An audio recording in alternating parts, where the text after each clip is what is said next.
আসসালামু আলাইকুম প্রিয় কুয়াকাটাবাসী। আসসালামু আলাইকুম। একটি শোক সংবাদ। কুয়াকাটা নিবাসী কিরানীপাড়া মোহাম্মদ নুরুল ইসলাম রাজ আজ সকালে ইন্তেকাল করেন। ইন্না লিল্লাহি ওয়া ইন্না ইলাইহি রাজিউন। তার মরহুমের জানাজার নামাজ অনুষ্ঠিত হবে আজ আসরের নামাজের পরে। এই নুরুল ইসলাম রাজ, আমি তাকে নানু বলে ডাকতাম। সে একজন ভালো মানুষ ছিল। আমি কুয়াকাটা কেন্দ্রীয় বাইতুল আরস জামে মসজিদে আজকের 9.5 বছর যাবৎ আমি মুয়াজ্জিনী দায়িত্ব পালন করে যাচ্ছি। আজকে 9.5 বছরে প্রতিটা জুমায় আমি সর্বপ্রথম সেই মসজিদে প্রবেশ করত। তার আগে কেউ মসজিদে প্রবেশ করতে পারতো না। নিঃসন্দেহে সে একজন ভালো মানুষ ছিল। আমি তাকে নানু বলে ডাকতাম। সে আমাকে খুব মহব্বত করত।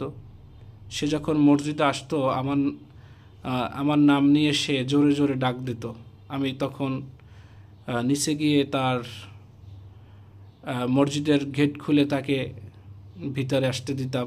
সে মসজিদে সবের আগে আসতো। এটাই তার একটা ভালো গুণ। সে একজন ভালো মানুষ। এই জন্য আজকের ভিডিওর মাধ্যমে আসলে কথাগুলো বলা। আর কখনো আমাকে এভাবে কেউ ডাকবে না, সেটা আমি নিশ্চিত। কারণ 9 বছরে তার মতো কেউ আমাকে ডাকে নাই, আর কেউ ডাকবেও না। সেই মানুষটি চলে গেছে, আমার ভালোবাসার মানুষ। সবাই তার জন্য দোয়া করবেন। তার রুহের মাগফিরাত কামনা করছি। এই বলে ভিডিওটা শেষ করলাম। ভিডিওটা আপনারা শেয়ার করে দিবেন, কারণ নিঃসন্দেহে একজন ভালো মানুষ ছিল আমার কাছে।